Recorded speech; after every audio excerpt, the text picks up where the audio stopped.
telespectadores, temos andado lá por cima, por trás dos montes, lá nas raias de Espanha, e eu já sentia saudades do sul. Viemos hoje ao Baixo Alentejo. É uma vila que não está assim muito dentro dos percursos turísticos. A vila está na nossa frente, é na além. É Cuba, no Baixo Alentejo. Bom, Cuba presta-se a confusões com um país da América do Sul, que também se chama Cuba. Devo dizer que a raiz da palavra é a mesma, vem lá da Cuba latina. Em Portugal, não é das terras mais visitadas. Devo dizer que sem razão, porque Cuba tem imensos motivos de interesse. Pode não ter nem grandes rasgos de história, nem grandes monumentos, mas tem maneiras de ser, tem pessoas, tem ainda velhas tradições e costumes que vale a pena vir a Cuba. Bom, mas onde é Cuba? Procurem no mapa, é um pequeno concelho, tem cerca de 180 km², o que é pouco. Tem uma pequena população, cerca de 5 mil pessoas, também não é muito.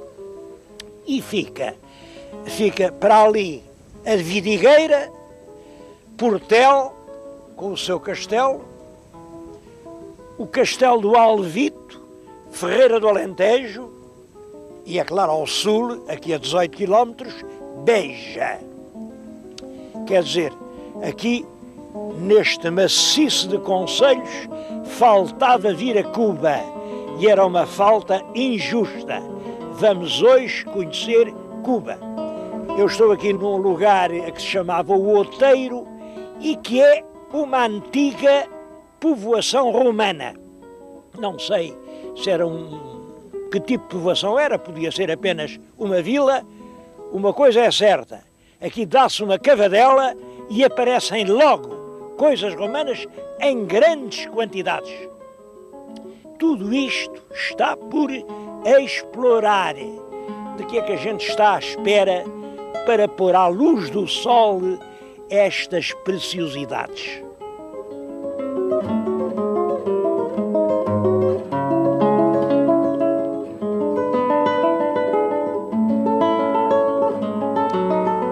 Há muitos milhares de anos que estes montes são habitados.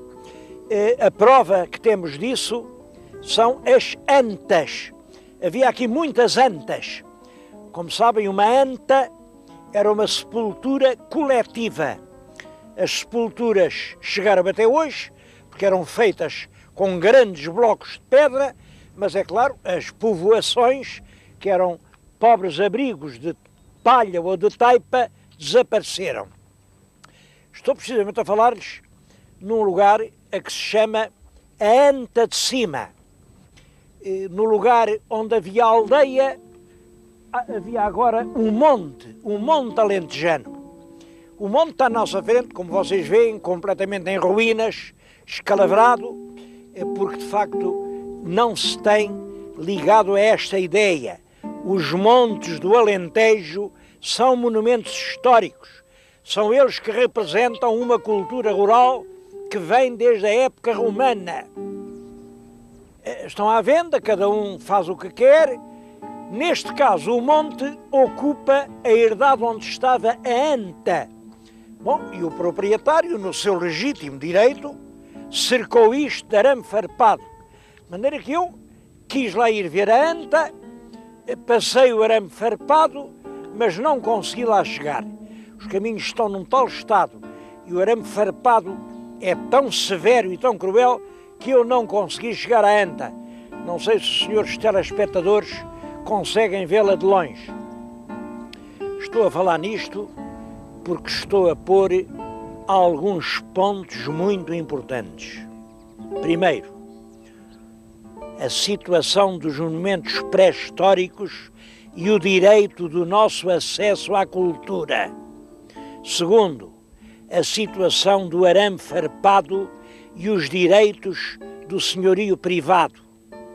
Terceiro, o estado a que estão a chegar os montes alentejanos e o que é preciso fazer para os salvar.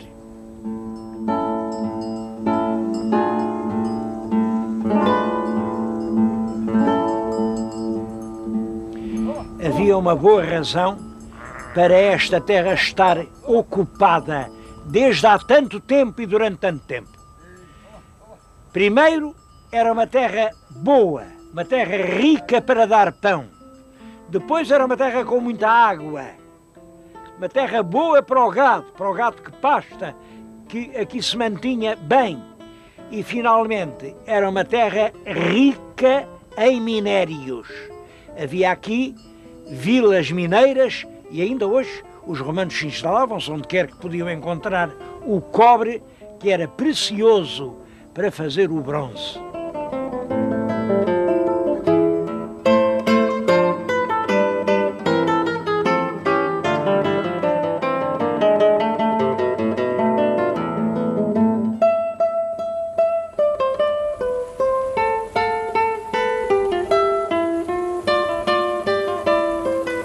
Em todo o concelho de Cuba há vestígios romanos, alguns muito importantes, como por exemplo aquele mosteiro de São Cucufate, que é uma antiga vila romana. Além o que resta de uma barragem romana, eles retinham ali um curso d'água, tinham uma grande albufeira para irrigar os campos à volta. Esta ponte é uma ponte romana. É uma ponte que tem já perto de 2000 anos e continua aberta ao trânsito de pesados.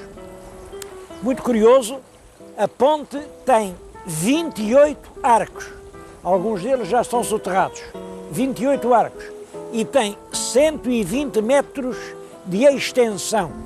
Era por aqui que passava a estrada que ligava Beja a Évora. Pois ela continua hoje a servir. É claro, e qualquer dia cai. Este pilar que estão a ver aqui já está, em parte, escavado na base. Bom, mas a culpa não se pode pôr aos romanos. A culpa é do trânsito que continua a passar por cima de um monumento desta importância.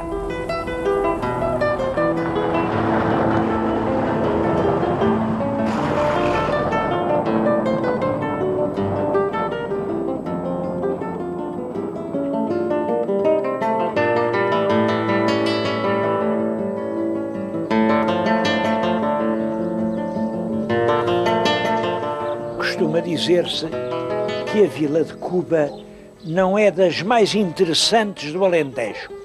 O Guia de Portugal até diz o contrário, diz que é das menos interessantes. Bom, só pode dizer isso quem não tenha percorrido as aldeias do concelho, que são das mais bonitas de todo o Alentejo.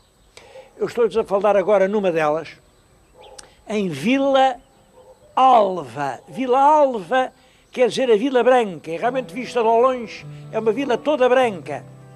Um nome muito bonito que foi inventado para substituir um nome muito feio. Isto antigamente chamava-se a Vila do Mau Cabrão. O Mau Cabrão, não sei o que era, mas era algum sujeito que aqui vivia e de quem as pessoas não gostavam. Bom, mas depois estes nomes muito feios trocam-se e ficou a Vila Alva. É lindíssima e mantém um ritmo de vida e uma beleza. Olhem, entrem-me naquele barbeiro.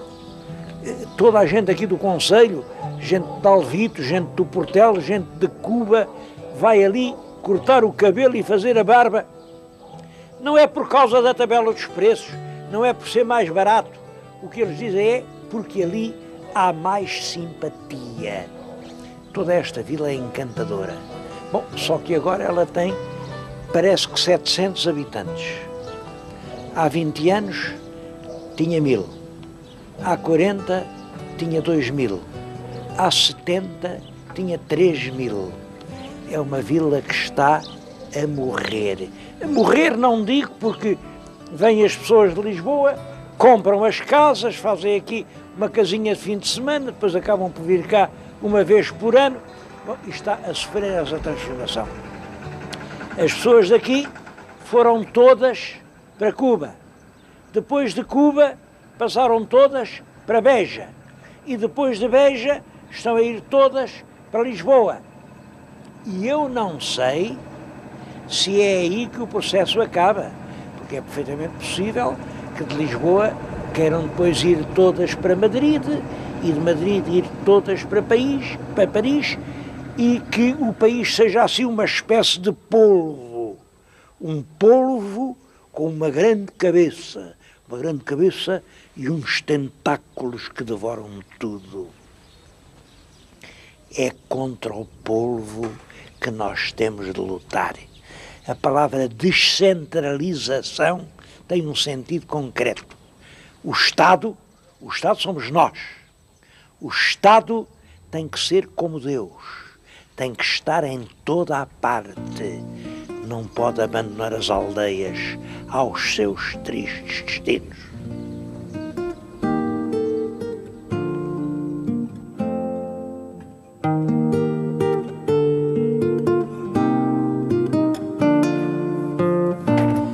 A grande riqueza da terra era, primeiro, o pão.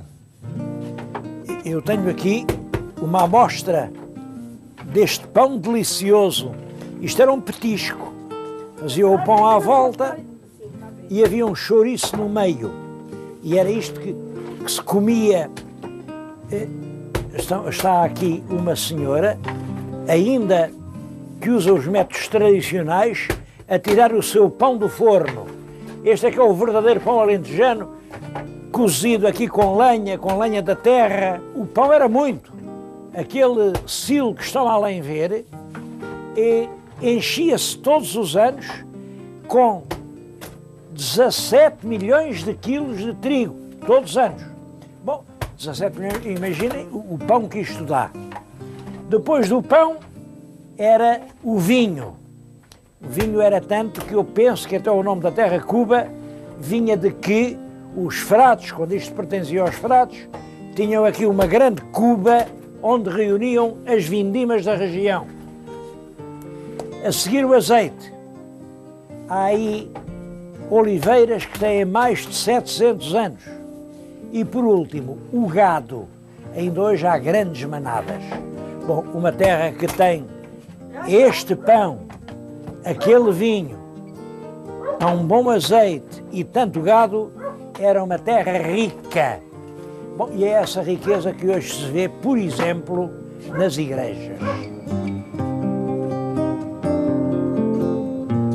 O principal edifício histórico de Cuba é, com certeza, a Igreja Matriz.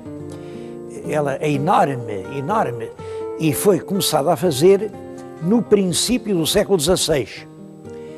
Isto representa que já nessa altura a terra era importante, senão não fazia uma igreja tão grande. É muito possível que a iniciativa da igreja tenha a ver com o infante Dom Luís, de quem já lhes falei. Hoje é um templo notável, principalmente pelo revestimento de azulejo, que é um dos mais ricos e mais completos, ele está intacto, que existem em Portugal. Sabe-se que estes azulejos foram postos aqui no ano de 1667. Isto é extraordinário, porque em 1667 Portugal estava em guerra, ainda não tinha acabado a Guerra da Independência, que acabou em 68, e, portanto, é um esforço extraordinário. Não sei quem pagou esta obra. Para terem uma ideia da riqueza dos azulejos, peço que reparem no frontal do altar. Tem uma série de animais em baixo, depois uma série de aves entre flores, e é uma das peças mais belas de toda a azulejaria portuguesa.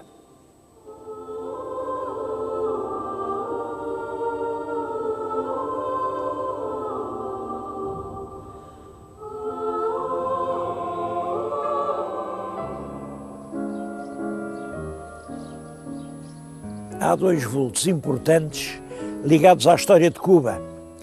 Um é o escritor Fiel de Almeida, o famoso autor dos Gatos. Ele nasceu em Vila de Frades, mas casou aqui com uma proprietária de grandes propriedades, e a casa da proprietária era todo este bloco. Numa parte da casa que estão hoje instaladas as finanças de Cuba. É curioso que lá dentro das finanças há painéis de azulejo com os gatos. Acho até que é as únicas finanças em que há gatos. mas vale a pena, são muito bem pintados. Foi nesta casa que o Fialho morreu em 1911. Ele tinha ido ver umas propriedades, pagou aos trabalhadores e no regresso disse ao cocheiro: toca-me as bestas que eu quero morrer em casa. E chegou aqui, entrou e morreu momentos depois. E claro, isso deu origem à ideia de que ele se suicidou. Não sei a verdade.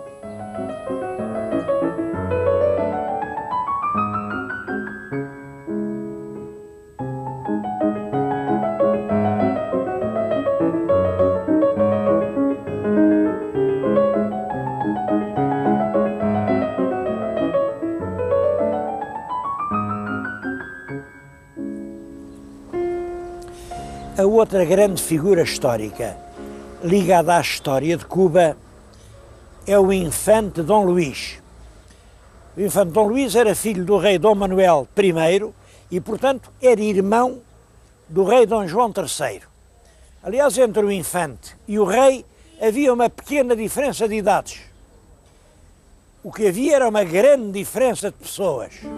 O rei era um homem triste, sombrio, sem brilho, sem talento.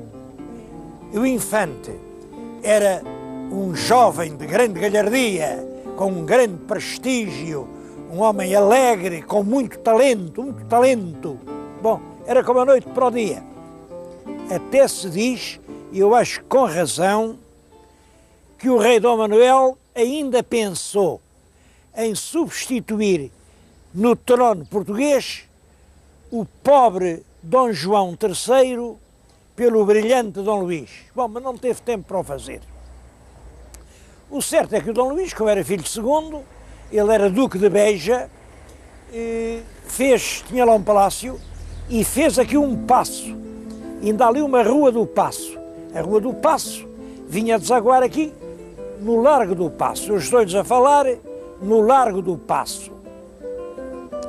Não deixe de ter pena, hoje o que ocupa o Largo do Paço é o Tribunal. E eu tenho uma certa pena que o Tribunal Judicial da Comarca da Cuba seja o mais desprezado edifício que existe em toda a vila. Não há razão nenhuma para isso. Aquela casa tem dono, o dono é o Estado. Ali mora a Justiça. E a Justiça tem de estar limpa por dentro e por fora. Estou a dizer isto na esperança de que em breve esta vergonha acabe. Bom, mas estou a falar do infante Dom Luís. O infante Dom Luís tinha aqui um paço, julgo até que talvez fosse esta outra casa, que ainda tem uma certa estrutura de dois torreões. O paço tinha uma porta e quando o paço caiu, a porta era muito bonita e mudaram-na além para uma capela. Isso é muito interessante porque eu juro que foi o infante quem desenhou a porta. A porta tem uma série de romãs. A romã, como sabem, a romã tem uma pequena coroa, mas todas as romãs estão a abrir, mas nenhuma delas abre completamente. Todas têm a coroazinha, mas nenhuma chegou a reinar, exatamente como o infante Dom Luís. O infante Dom Luís podia ter reinado em Portugal, de acordo com as ideias do pai, mas não reinou. O infante Dom Luís teve o casamento tratado com a Maria Tudor e teria sido rei de Inglaterra. Bom, mas a França opôs-se e o casamento não se fez. O infante Dom Luís teve o casamento tratado com uma princesa francesa, mas aí opôs-se o Carlos V e ele não chegou a casar. O infante Dom Luís, a certa altura, foi nem mais nem menos que o Damião de Góis, o grande Damião de Góis, que estava lá na Flandres, pensou: isto é que dava um rei para a Polónia. Ora, o rei da Polónia tinha uma filha, a princesa Edviges, que andavam à procura de um noivo digno da princesa. O nosso Damião de Góis viu bem: este Dom Luís de Portugal é que dava um grande rei da Polónia. Foi à Polónia, esteve em Cracóvia, falou com o rei concordou.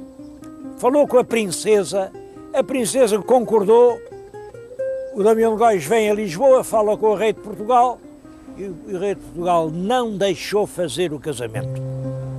Porquê? Eu não sei, mas não deixou. Mas foi só por causa disso que um príncipe português não foi rei da Polónia.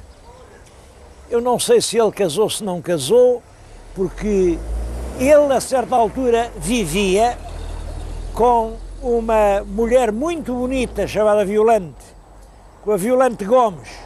Era cristã nova, ficou com a alcunha de a Pelicana, não sei porquê. Era lá de cima de Torre de Moncorvo. Portanto, uma judia devia ser lindíssima. E dela teve um filho, chamava-se António, Dom António, o prior do Crato. O prior do Crato ainda apresentou certidões a provar que o Dom Luís casou com a Pelicana. Bom, mas como ela era cristã nova, era uma mulher de sangue judeu e era uma altura em que havia um grande antissemitismo em Portugal, ele não conseguiu que esse casamento fosse julgado válido e não conseguiu ser rei de Portugal. Esta história é realmente engraçada e aquele pórtico que aqui está ainda na Vila da Cuba mostra isso. Uma série de romãs, símbolos da realeza, nenhuma chegou a reinar.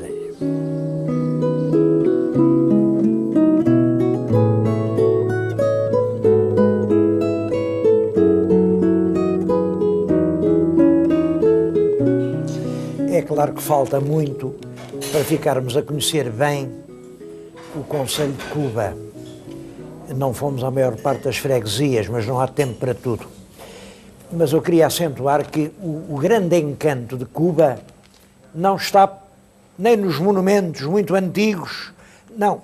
Está especialmente na atmosfera humana que aqui se respira, na cordialidade da gente, uma maneira aberta, cheia de simpatia, que talvez transpareça nos grupos corais, grupos de cante, não é canto, é cante que eles dizem. Aliás, vamos acabar o programa ouvindo um grupo de cante, um grupo que já tem mais de 60 anos de existência. Eles disseram, foram fundados em 1933. Imaginem, desde 1933, as mudanças que tem havido, e aquele grupo são os ceifeiros de Cuba, sempre a cantar. Vamos ouvi-los cantar daqui a pouco. Mas antes queria-lhes falar na cozinha alentejana. Claro que a cozinha, no Baixo Alentejo, é a cozinha tipicamente alentejana. Tinha baseada essencialmente no pão e no aroma das ervas. Mas há um petisco que eu queria referir em especial. É o ensopado de borrego à pastora. À pastora, porque é exatamente assim que o pastor, quando pode matar o seu borrego, o come. É cortado em pedaços, é cozido com muito cuidado, porque a água não pode ficar com espuma nenhuma, tem que ser cozido até a água ficar límpida. Depois é temperado com louro, com sal, com azeite, tem um raminho de hortelã e é assim que é comido. É completado com, é claro, com o pão, com o eterno pão, que está aqui simplesmente em água quente. Devo dizer que o borrego comido assim é uma beleza. Quando o senhor telespectador vier a Cuba, peça o ensopado de borrego à pastora. E agora vamos ouvir o grupo Os Ceifeiros de Cuba. Eu escolhi este grupo apenas por uma razão. Eles aqui no Conselho há 7 grupos corais. 7, 4 masculinos e 3 femininos. Bom, esta ideia dos grupos, os 3 grupos femininos, são mais modernos, porque o cantar tradicional era com os homens. Há 4 grupos masculinos. Eu tinha que escolher um dos 4 e só me pude servir disto. Fui ao mais antigo. Vão ouvi-lo e vão ver como realmente é impressionante ouvir esta gente cantar.